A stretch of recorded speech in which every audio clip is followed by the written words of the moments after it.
A flea bites your ankle. You barely notice. 48 hours from now, you'll be burning with fever. 72 hours, your lymph nodes will swell to the size of eggs, hard, black, ready to burst. By day 5, your skin will rot while you're still breathing. By day 7, you'll beg for death, and nobody, not your family, not your priest, not your doctor, can do anything but watch. 25 million people died exactly like this between 1347 and 1351. 1 in 3 Europeans gone in less than 4 years. But the history books skip the worst part, what those final days actually felt like from the inside. The stages your body went through, the moments when victims realized they were already dead, they just hadn't stopped breathing yet. In the next 10 minutes you're going to live through the Black Death the way they did, hour by hour. From the invisible bacteria multiplying in your blood to the final convulsion. Every symptom, every failed cure, every detail recorded by the doctors and priests who watched entire cities die. This is the plague, and it started with a bite you never felt. The flea that bit you was starving. Yersinia pestis, the bacteria that causes plague, had been multiplying inside its gut for days, blocking its stomach. The flea couldn't digest food anymore, so when it bit you, it vomited thousands of bacteria directly into your wound. You scratched the itch and forgot about it. This is what made the Black Death so terrifying. The incubation period lasted 2 to 6 days. You walked through the market. You kissed your children goodnight. You shared bread with your neighbors. And the whole time an invisible army was colonizing your body. The fever hit sometime in the night, 38, 39, 40 degrees. Your body is burning the infection out. It won't work. You throw off the blankets, but you're still on fire. Seconds later you're freezing, shaking so hard your teeth crack together. Your head pounds. Light stabs your eyes. Every joint aches like you've been beaten with a club. And then you feel it. That tenderness from yesterday, it's not tender anymore. There's a lump in your groin. Hard, hot, growing. You press it, and the pain drops you to your knees. This is the bubo, the signature of the Black Death. Your lymph node has become a battlefield. Millions of bacteria and dead white blood cells are forming a massive infected tissue, swelling with pus and blood, hot to the touch, throbbing with every heartbeat. Over the next 24 hours, it will grow from the size of a walnut to an egg, then to an apple. Giovanni Boccaccio watched this happen in Florence in 1348. He wrote that the buboes grew as large as a common apple in the groin and armpits of men and women alike. Some victims had one, some had several.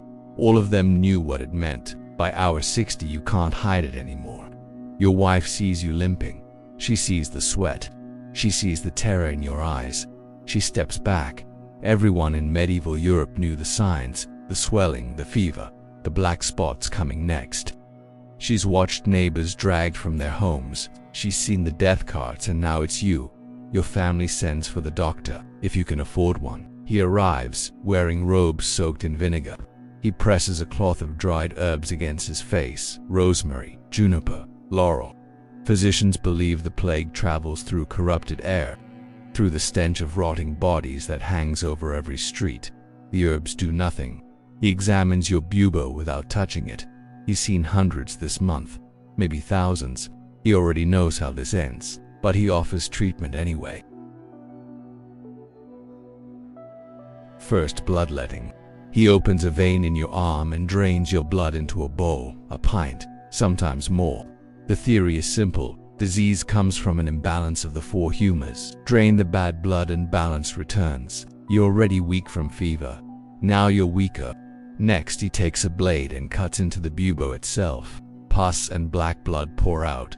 The pain is blinding. Guy de Chauliac, personal physician to Pope Clement VI, swore this method saved his life when he caught the plague in Avignon.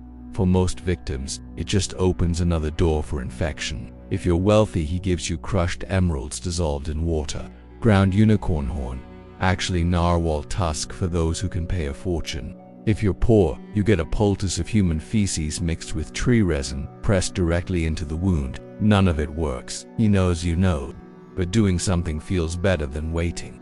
By hour 80 the bubo is purple and stretched tight as a drum. The fever won't break.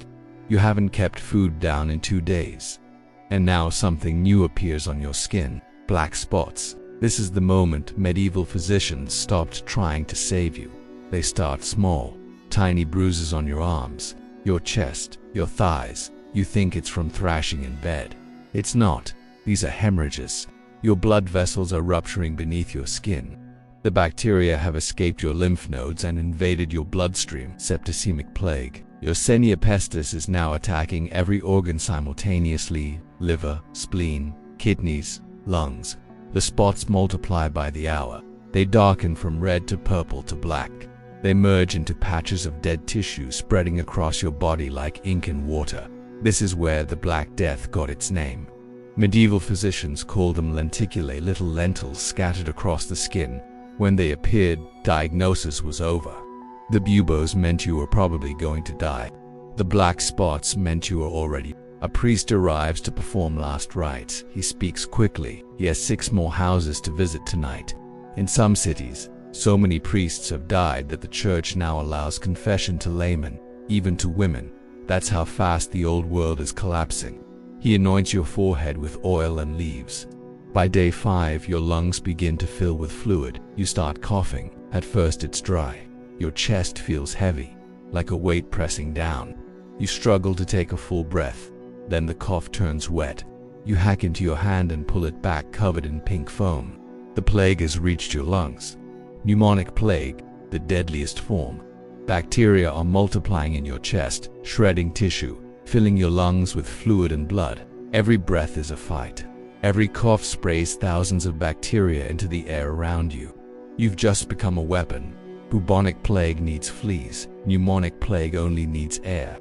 Your breath. Anyone close enough to hear your last words will breathe it in. And this form doesn't wait 5 days. It kills in 2, sometimes less. Your family has been at your bedside for days, holding your hand, wiping your forehead, breathing the same air. They're already dead. They just don't know it yet. Within hours, you're drowning from the inside. Fluid rises faster than you can cough it out.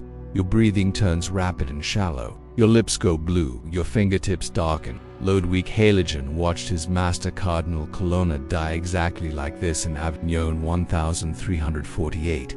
He wrote that victims coughed blood without stopping the sputum, turning from pink to bright red as death closed in.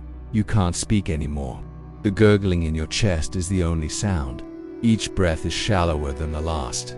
And then comes the moment every plague victim. Your body is shutting down. Kidneys failed. You haven't passed water in a day. Heart racing, trying to pump blood thick with bacteria and dead cells.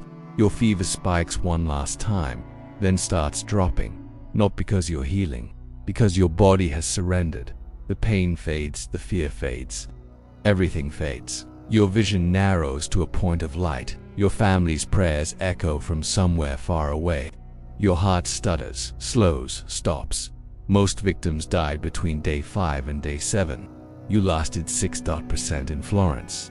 They ran out of coffins, bodies stacked in churches until the floors collapsed. In Avignon, Pope Clement VI consecrated the entire Rhine River so corpses could be thrown into the water and still receive Christian burial.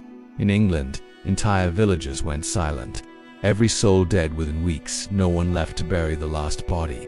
The death cards come for you at night. Workers, criminals granted pardons for the job. Throw your body onto the pile. No coffin, no ceremony. Just a plague pit and a layer of lime, one of 25 million. And somewhere in your house, your wife begins to cough. 7 days, that's all it took. From a flea bite you never noticed to a mass grave where no one will remember your name, and this wasn't rare.